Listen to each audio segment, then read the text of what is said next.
Hello, the nice people at RunCam sent me a couple of FPV cameras to look at a while ago. These are the Micro Swift 3 and the Micro Sparrow 2 Pro. Yeah, that's all. There's so many cameras they're bringing out, these names are just getting longer and longer and longer. Anyway, these are the two that we're looking at there, so they both have the same type of lens, which is good to make a comparison of them. I actually got these cameras quite a while ago, so I'm quite late to the party on making this video, because right at the time I was moving house, and when they arrived I basically just took them straight out of the letterbox and put them into one of my boxes of stuff that I was moving, and then I kind of forgot that I had them actually. So here I am now, a little bit late, but hopefully still worth looking at.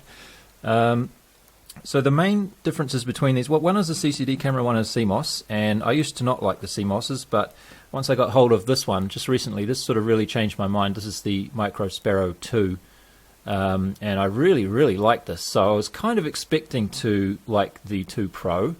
The major upgrade I think is mainly just the screen and the case being a little bit more sturdy.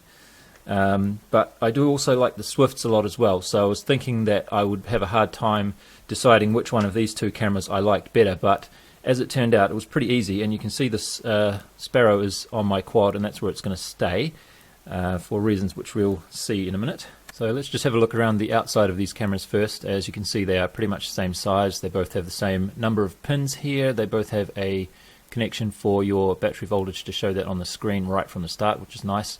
The construction is a little bit different. The Sparrow has this nice hard plate screwed onto the back, whereas the Swift has one of those flexible plastic shields, and this is not obviously as good as the hard case because you can get a little bit of mud and water in more easily from the sides here.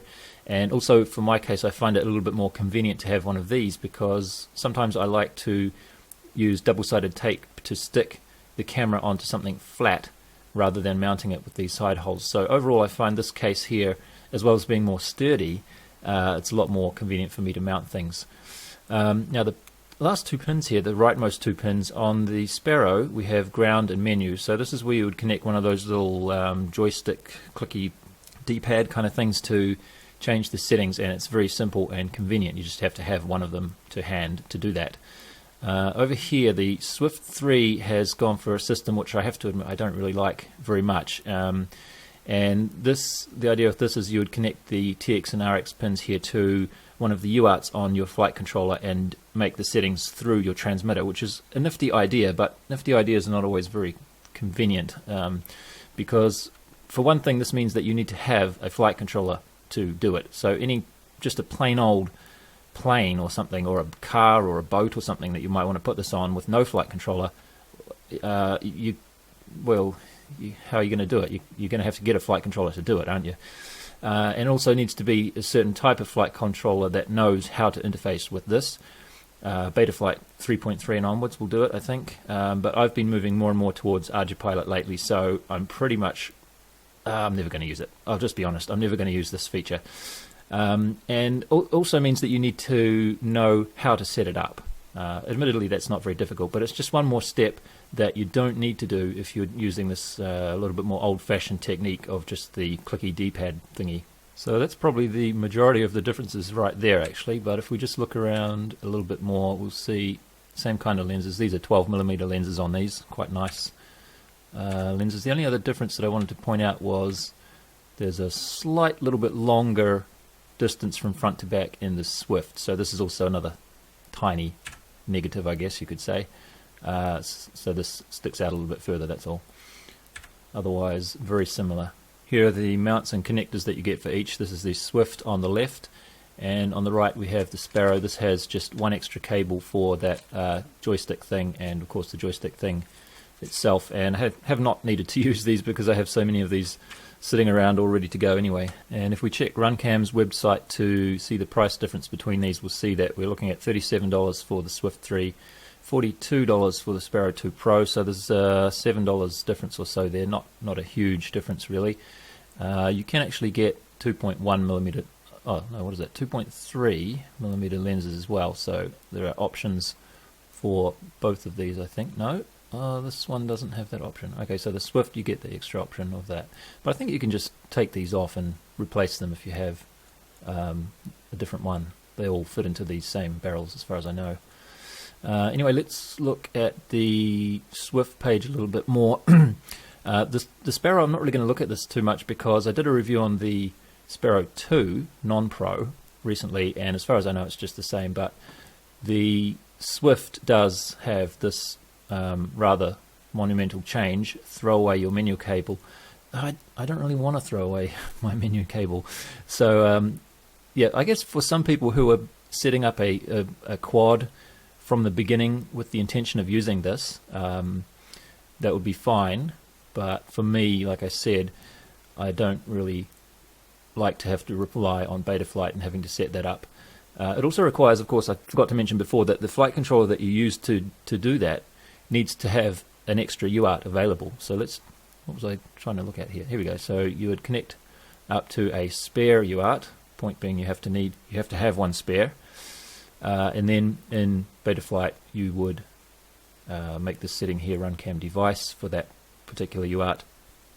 And then to get into the menu, you would put your pitch and roll stick. They haven't labeled this, but assuming this is mode 2, I think. So pitch and roll stick would be neutral, and then throttle it halfway and your right to connect to the menu. Now presumably Betaflight makes sure that you can't do this while the quad is armed or while you're flying, because it would kind of suck if this menu suddenly popped up over the screen while you're in the middle of a flight.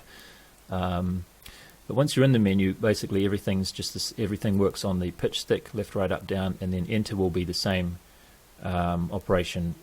Throttle mid your right to do that, and then throttle mid your left will disconnect from that menu. So I haven't tried that, but it's very similar to some of the menu actions that you can make with the what is it, MWOSD, those kind of things. So I'm assuming that it would work just fine. Specs are there. Well, I tend to think that looking at some video of these two things in flight is probably a little bit more informative than looking at these specs, so that is what we'll do next.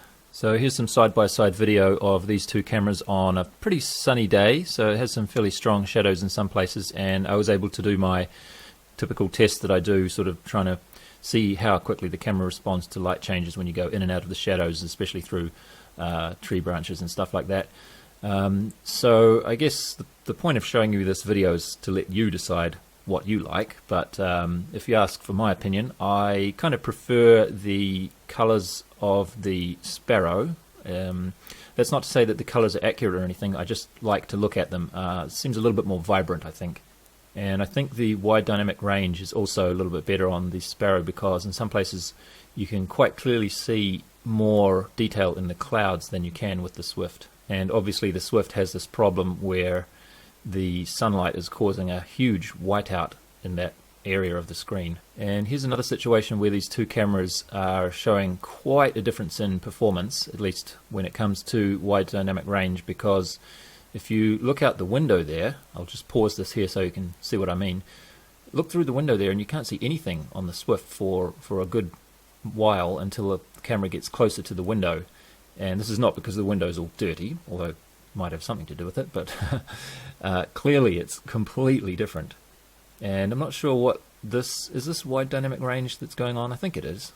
But whatever it is, obviously the Sparrow is giving us a much better result in this situation. And here's a quick test showing how each of them performs in twilight. So this is probably about half an hour or so after the sun went down. There's not really that much of a difference in this situation, I think.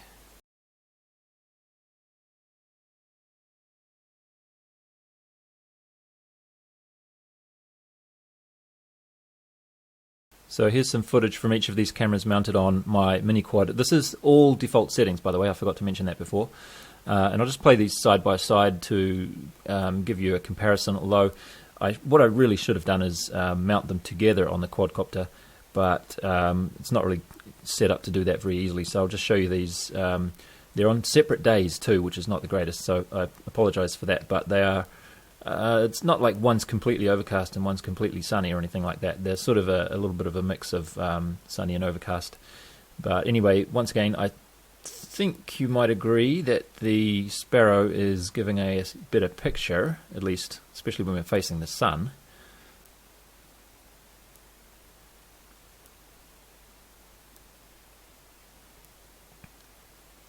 And another thing that I was supposed to be doing while I was doing this test was to sort of look at the sun and then away again and do some flips and stuff like that to see how quickly the white balance recovered after a sudden change, but I kind of forgot to do that. I was sort of enjoying myself flying around. This was the first time I've flown my mini quad here at this place, so yeah, I was just sort of getting to know the area.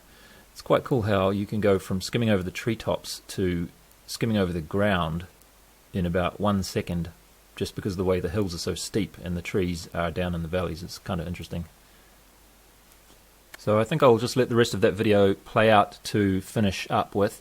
And yeah, my conclusions are that, for me at least, this is hands down a win for the sparrow. And I will be getting sparrows in the future rather than swifts if they keep along this track that they're currently going on.